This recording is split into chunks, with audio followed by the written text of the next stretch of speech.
नमस्कार। अंतर्राष्ट्रीय योग दिवस के अवसर पर आप सबको बहुत-बहुत बधाई। विचार मंथन की श्रृंखला में आज विचारणीय विषय रहेगा अष्टांग योग की साधना। तो योग क्या है? इसे जानने के लिए हमें इसके मूल में जाना होगा। योग संस्कृत भाषा की देन है, जिसका अर्थ होता है जुड़ना। अगर योग के मूल में हम जाने की कोशिश करें, तो योग के 2 अर्थ निकलते हैं। एक है जुड़ना, तो दूसरा समाधि। तो जब तक हम स्वयं से नहीं जुड़ पाते, तब तक समाधि के स्तर तक पहुँच पाना बहुत मुश्किल होता है।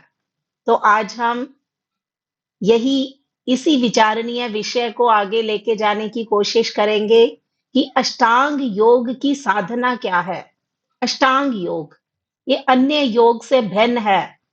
यह शारीरिक योग नहीं है, बल्कि एक तरह की कर्म साधना है।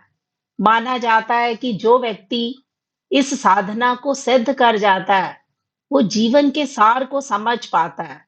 यही वजह है कि योग को समझाने के लिए योग पिता महर्षि पतंजलि ने करीब 200 ईसा पूर्व अष्टांग योग सूत्र की रचना कर डाली थी।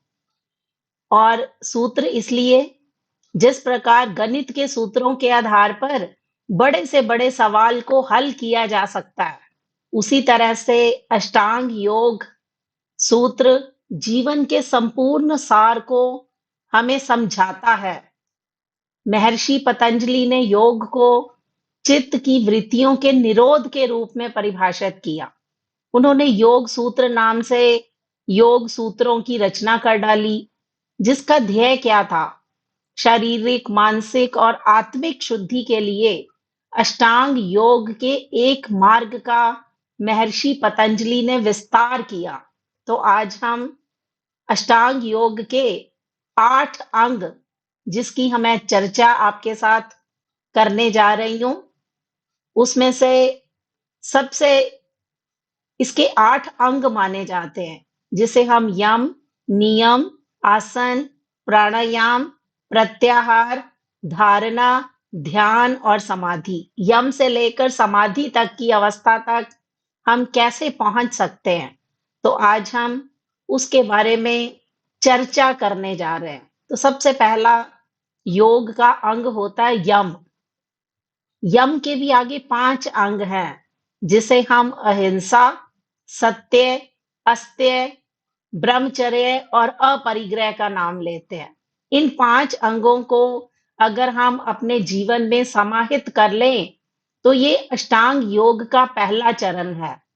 आइए इसे जीवन में कैसे शामिल करना है, इसे थोड़ा विस्तार से समझ लेते हैं। अहिंसा, अहिंसा क्या होती है? इसका अर्थ शारीरिक हिंसा नहीं है। अष्टांग योग के इस अंग में साधक को अपने विचारों और शब्दों से भी हिंसा भाव को निकालना होता है।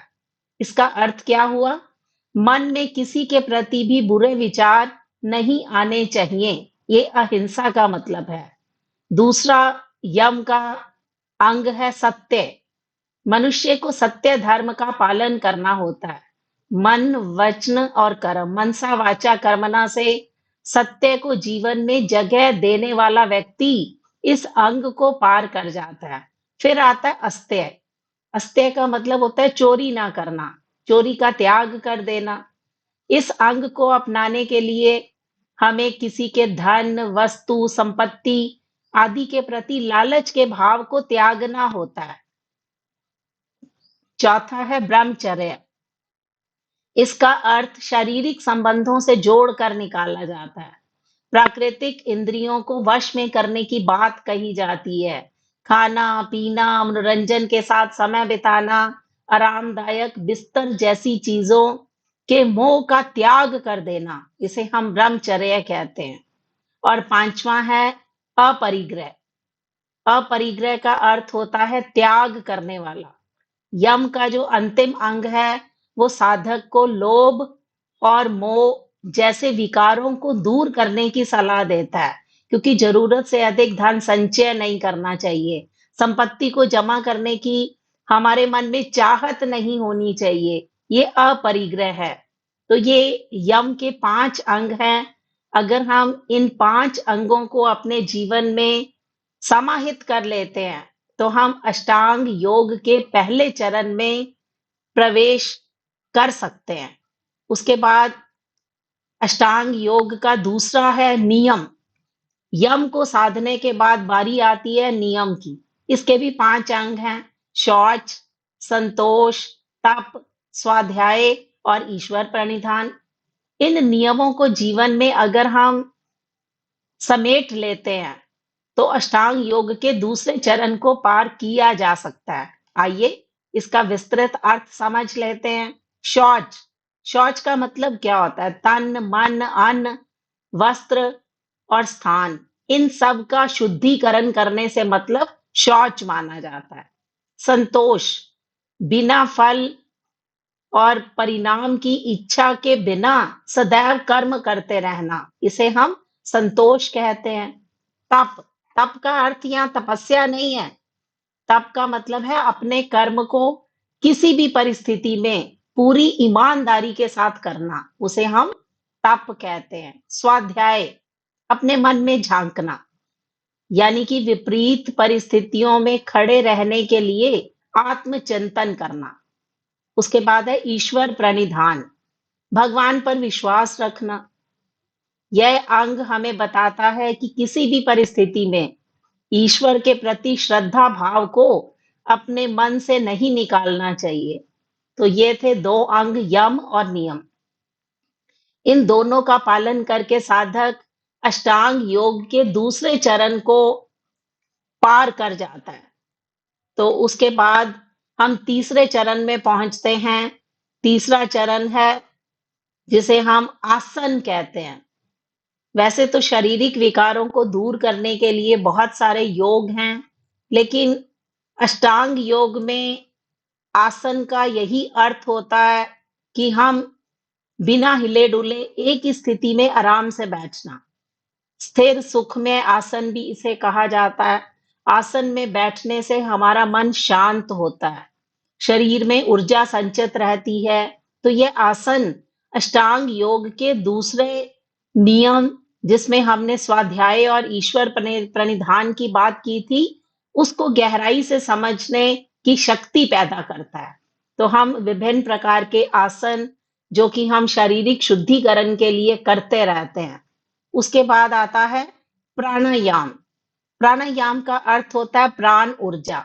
सांस लेने की प्रक्रिया को विस्तार दिया जाता है। अष्टांग योग के इस अंग में प्राण ऊर्जा को नियंत्रित करने के लिए योगाभ्यास किया जाता है, जिसमें सांस लेने की प्रक्रिया पर मुख्य रूप से ध्यान केंद्रित किया जाता है। आपने योग गुरु बाबा रामदेव से बहुत बार सुना होगा अनुलोम विलोम प्राणायाम, भस्त्रिका प्राणायाम, कपाल भाती प्राणायाम। ये कुछ ऐसी क्रियाएं हैं, इनका नियंत्रित अभ्यास करने से साधक में प्राण ऊर्जा को नियंत्रित करने की क्षमता विकसित हो जाती है। उसके बाद 5वां अष्टांग योग का अंग है प्रत्याहार। प्रत्याहार का मतलब होता है रोकना, वापस लेना। इंद्रियों के कारण खर्च होने वाली जो अनावश्यक ऊर्जा के नियंत्रण पर इसमें जोर दिया जाता है। इसमें जब हम बोलते हैं, सुनते हैं, खाते हैं, देखते हैं, महसूस करते हैं, ये सारी क्रियाएं हमारे शरीर में संतुलित अवस्था में रहें। इन क्रियाओं के माध्यम से शरीर की जो अनावश्यक ऊर्जा है वो नष्ट ना हो, तो इसका मतलब प्रत्याहार माना जाता है। उसके बाद हम आते हैं धारणा। प्रत्याहार के बाद आती है धारणा।